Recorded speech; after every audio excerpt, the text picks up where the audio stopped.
இருக்கும்போது தெரியாது, இல்லாத நேரத்தில் தான் தெரியும். ஈரம் பின்னுக்கலாம். அஸ்ஸலாமு அலைக்கும் வரஹ்மத்துல்லாஹி வபரகாத்துஹு. அன்பார்ந்த அனைத்து உறவுகளுக்கும் இனிய மதிய வணக்கம். சலூனுக்கு போய் மக்களே முடிய வெட்டிட்டு சலூன் கடையிலேயே குளிச்சுட்டு வந்தாச்சு. அதாவது தலையை மட்டும் தலை மூஞ்செல்லாம் சேர்த்து அப்படியே மொத்தமாக கழுவி முடிச்சாச்சு. இதை மட்டும் கழுவி இருக்குது. ஏன்னா டைம்ன்றது, நேரம்ன்றது எவ்வளோ பொண்ணானது, அதை எவ்வளோ பக்குவமாக பயன்படுத்தணும் அப்படின்றது உண்மையிலே இந்த யூடியூப் ஆரம்பித்த பிறகு தான் எனக்கும் தெரிய வருது. டைம்ன்றதே இல்லை. மெசேஜ் போடுறதுக்கு டைம், அதுக்கப்புறமா நியூஸ் ரெடி பண்ணணும், வீட்டு வேலையை பார்க்கணும், எடிட் பண்ணணும், வாய்ஸ் கொடுக்கணும். ஏண்டா டைம் போகுதே அப்படின்னு இருக்குது. இந்த இப்போ நான் நியூஸ் ரெடி பண்ணுற 1:26 டைம் சரியா. காலையில் நான் வெளியாகினது, இன்னும் பல்லு விளக்கலை, மூஞ்சி கழுவலை, பச்சை தண்ணியும் குடிக்கலை.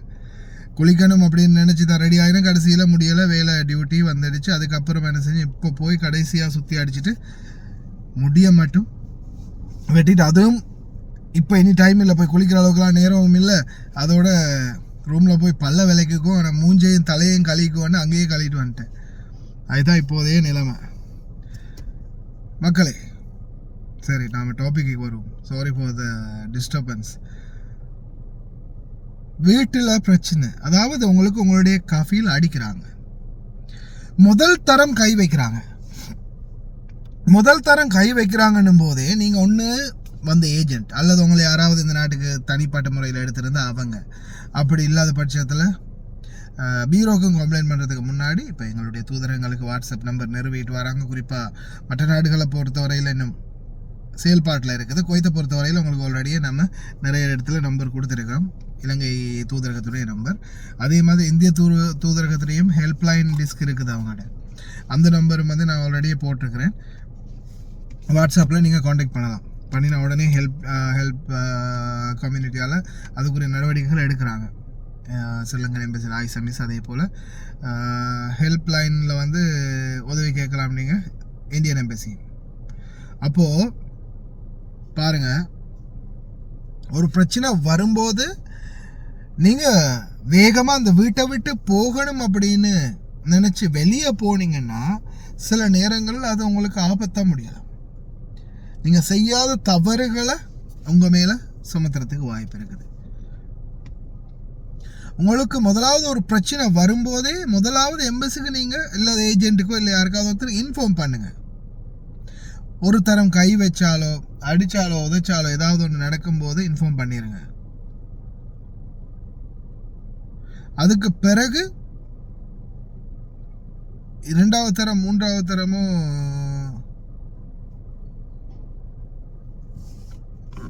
மாஸ்மா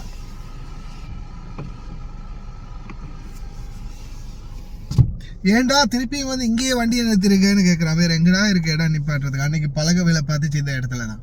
என்ன பண்ணுறது, விழணுன்னு இருந்தால் அது எங்கே இருந்தாலும் விழுந்து தானே ஆகணும். அல்லாஹ் கரீம். நீங்கள் ஒரு வேளை தப்பி ஓடிட்டீங்கன்னா, அப்படி ஓடக்கூடிய சூழல் வரும்போது நீங்கள் நல்லா அந்த இன்சிடெண்ட்டை சிச்சுவேஷனை நல்லா பார்த்துக்கோங்க. ஒன்று உங்களுக்கு அடித்து நல்லா ரத்தம் வந்து, அல்லது உங்களுடைய உடம்புகளில் காயங்கள் ஏற்பட்டு, உடம்புல கீறல் காயம் இருக்குது, அடிப்பட்ட காயம் இருக்குது.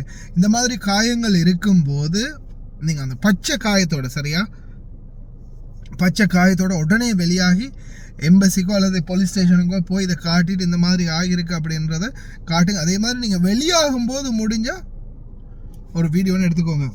அடிச்சுட்டாங்க பாருங்கள், யாருக்கிட்டையாவது சொல்கிற மாதிரி, சாரி நீங்கள் யார்கிட்டையாவது சொல்லிங்க தானே, யார்கிட்டையாவது சொல்கிற மாதிரி, சரி இந்த பாருங்கள், இந்த இடத்துல அடிச்சிட்டாங்க, இதை பாருங்கள், இங்கே பாருங்கள், இங்கெல்லாம் அடிச்சிட்டாங்க, இங்கே பாருங்கள் அப்படின்ற மாதிரி நீங்கள் உங்களுடைய அந்த காயங்களை காட்டி நீங்கள் வீடியோ எடுத்து, நான் தான் வீட்டில் இந்த இதுதான் நம்ம வீடு, இதுலேருந்து நான் அந்த வெளியாகிறேன், நான் இங்கே போகிறேன் அப்படின்ற மாதிரி ஒரு சிச்சுவேஷனை நீங்கள் ஒரு வீடியோவை ப்ரூஃப் எடுத்து வச்சுக்கோங்க. என்ன காரணம்னா, சிலர் வந்து இப்போ இன்னைக்கு இப்போ இது நடந்த சம்பவம் பார்த்தீங்கன்னா, நேற்றைய தினம் ஒரு சகோதரருக்கு அடித்து காயம் ஏற்பட்டிருக்குது. ஆனால் அந்த காயம் வந்து 2 நாளைக்கு முன்னாடி உள்ள காயம், சரியா. 2 நாளைக்கு முன்னாடி உள்ள காயம். இப்போ அவருக்கு வந்து அந்த காயம் மாறி வந்து அவர் கொஞ்சம் அந்த காயமெல்லாம் ஆறிடுச்சு. அப்போது எம்பசிக்கு போயிருக்காரு. எம்பசிக்கு போனதோட காலையில் பார்த்தீங்கன்னா எனக்கு கமகேஷ் சார் கால் பண்ணி சொல்கிறாரு, எதுக்கு இவர் வந்தார், காயமும் அந்த இப்போதைக்கு ஏற்பட்ட காயம் மாதிரி இல்லை, அப்படி இருக்கிறதால ஒருவேளை அவரை வந்து இன்ஹாஸ் போட்டாங்கன்னா பிரச்சனை ஆகும் அப்படின்னு. நேற்று நைட்டு எல்லாருமே ரெஸ்பான்ஸ் பண்ணினாங்க. உடனே அவருக்கு அடிச்சு இந்த காயம் வந்தது அப்படின்னு சொல்லும்போது எல்லாருமே ரெஸ்பான்ஸ் பண்ணினாங்க. சரியாக நினைக்கிறேன் சரியாக 1:39 டைம் பாருங்கள், 1:39 நைட்டு, நேற்று நைட்டு ஆயிஷா மிஸ் வந்து ஆயிஷா மிஸ்ஸுக்கு நான் இந்த மெசேஜை போட்டு இந்த மாதிரி ஆயிருக்குது அப்படின்னு சொன்னேன். அதே போல் பார்த்தீங்கன்னா நான் ஆல்ரெடி அவங்கள்ட்ட என்னோட நிலைமை என்னன்றதையும் நான் அவங்களுக்கு சொன்னேன். மிஸ் பாருங்கள், கிட்டத்தட்ட 200 சொச்சம் மெசேஜ் எனக்கும் இருக்குது, நானும் பார்த்து முடிக்கணும். இதுகளில் 1-2 தான் நான் உங்களுக்கு கொண்டு தாரது, தயவு செய்து அதையாவது ஹேண்டில் பண்ணுங்க அப்படின்னு. அதுக்கேற்ற மாதிரி அவங்களும் ஹெல்ப் பண்ணுறாங்க. எம்பசி குவைத் தூதரகத்தை பொறுத்தவரையில் முன்னாடி இருந்ததை விட இப்போது தொழிலாளர்களுக்கு சாதகமாக நிறைய உதவிகள் பண்ணுறாங்க. மேலே ரொம்ப நன்றி, ரொம்ப நன்றி. அதே போல் தொடர்ந்தும் இந்த பணிகளை செய்யட்டும். நான் ஒன்று தான் சொல்கிறேன், பாஞ்சி வரும்போது பக்காவான எவிடன்ஸ், பச்சை காயங்கள், அதாவது அப்போ தான் அடிச்சிருக்காங்க, சுட சுட அடித்த காயங்களோட, கீரல் காயங்களோட, அல்லது வேறு ஏதாவது ஒரு சிச்சுவேஷன் உங்களுக்கு ஆபத்தான சிச்சுவேஷனாக இருந்தால் பாஞ்சி வாங்க. ஆனால் அப்படி இல்லாமல் இப்போ 2 நாளைக்கு முன்னாடி அடித்தாங்க, 3 நாளைக்கு முன்னாடி அடித்தாங்க, இல்லை திட்டுறாங்க, ரொம்ப சத்தம் வைக்கிறாங்க, இந்த மாதிரி சிச்சுவேஷன்கள் இருந்தால், இன்னும் கை வைக்கலை, திட்டிக்கிட்டே இருக்கிறாங்க, டார்ச்சலாக இருக்குது, சாப்பிட கொடுக்குறாங்கல்ல, இந்த மாதிரி ஓவர் சிச்சுவேஷனாக இருந்தால், கொஞ்சம் தாக்கு பிடிக்கக்கூடிய மாதிரி இருந்துச்சுன்னா தயவு செய்து கொஞ்சம் பொறுமையாக இருந்து முதல்ல கம்ப்ளைண்ட்டை பண்ணுங்கள். தூதரகத்தில் என்ன சொல்கிறாங்கன்னா, கம்ப்ளைண்ட் பண்ணின பிறகு எம்பசிக்கு நீங்கள் இன்றைக்கி கம்ப்ளைண்ட் பண்ணுறீங்க, எனக்கு இந்த மாதிரி பிரச்சனை, இன்னும் 2 நாள் அவகாசத்துக்குள்ளே என்னையை காப்பாற்றிடுங்க, அதுக்கு மேலே தாக்கு பிடிக்க முடியாது அப்படின்னும் போது, இப்போ சாதாரணமாக கம்ப்ளைண்ட் பண்ணக்கூடிய நீங்கள் நாள் எப்படி இருக்கணும்னா, ஞாயிற்றுக்கிழமையிலேருந்து வியாழக்கிழமைக்குள்ள, அதாவது ஞாயிற்றுக்கிழமை, ஞாயிறு, திங்கள், செவ்வாய், இந்த 3 நாள் நல்ல நாள் கம்ப்ளைண்ட் பண்ணுறதுக்கு. ஏன்னு சொல்லுங்கள், ஒரு 2 நாள் எப்படியாவது இந்த கம்ப்ளைண்ட்டை பண்ணி அங்கே தெரிவித்து இந்த எல்லாமே ப்ரொசீஜர் ஆகி வாரத்துக்கு ஒரு நாள் 2 நாள் ஆகிரும். இப்போ அதே நீங்கள் ஞாயிற்றுக்கிழமையோ திங்களோ செவ்வாயோ இல்லாமல் புதனில் வியாழனில் கம்ப்ளைண்ட் பண்ணும்போது அது அப்படியே வெள்ளிக்கு வந்து சனி வந்து அப்படியே அதோடய அது பெண்டிங் ஆகி திருப்பி ஞாயிற்றுக்கிழமை திங்கக்கிழமை ஸ்டார்ட் ஆகி ஒரு 4-5 நாள் இழுத்துரும். அதால் கம்ப்ளைண்ட் பண்ணுறதா இருந்தால் நீங்கள் முக்கியமாக ஞாயிறு, திங்கள், செவ்வாய் இந்த 3 நாளை சூஸ் பண்ணிக்கோங்க. அது உங்களுக்கு கம்ப்ளைண்ட் பண்ணுறதுக்கு சிறந்த நாட்கள். இந்த மாதிரி கம்ப்ளைண்ட் பண்ணி இந்த இத்தனை நாளைக்குள்ள 2 நாளைக்குள்ளாவது என்ன எப்படியாவது காப்பாற்றிருங்க, எடுத்துருங்க. அவங்க சிஐடிக்கு இன்ஃபார்ம் பண்ணி, அமல மன்சிலாக்கு இன்ஃபார்ம் பண்ணி, ஏதாவது ஒரு வழியில் உங்களை வந்து வெளியில் எடுக்கிறதுக்கு முயற்சி பண்ணுவாங்க. ஆனால் நீங்கள் பாஞ்சு போகிறதா இருந்தால் கரண்ட் சிச்சுவேஷன் உண்மைக்குமே பச்சை காயம், இப்போ தான் அடிச்சிருக்காங்க, அந்த கண்ணத்தில் காயத்தோடு அடிச்சிட்டாங்களே அப்படின்ற அந்த காயத்தோடு போனால் மட்டும்தான். அப்படி இல்லாமல் போனால் நிச்சயமாக இன்ஹாஸ் என்ற கேஸ் உங்களுக்கு விழுந்துச்சுன்னா 2 பக்கமும், அதாவது கம்ப்ளைண்ட் பண்ணி எல்லாம் செஞ்சு அதுக்கப்புறமா போகும்போது போலீஸால் வந்து எடுத்தாலோ, அல்லது கம்ப்ளைண்ட் எல்லாம் பண்ணின பிறகு எம்பசிக்கு வாங்க அப்படின்னு சொன்னதுக்கு அப்புறம் போனாலோ இவங்களால் பொய் கேஸ் போட முடியாது நம்மளுக்கு எதிராக. அதே மாதிரி பொய் கேஸ் போட்டாலும் நம்மளுக்கு அங்கே அவங்கள்ட்ட சரியான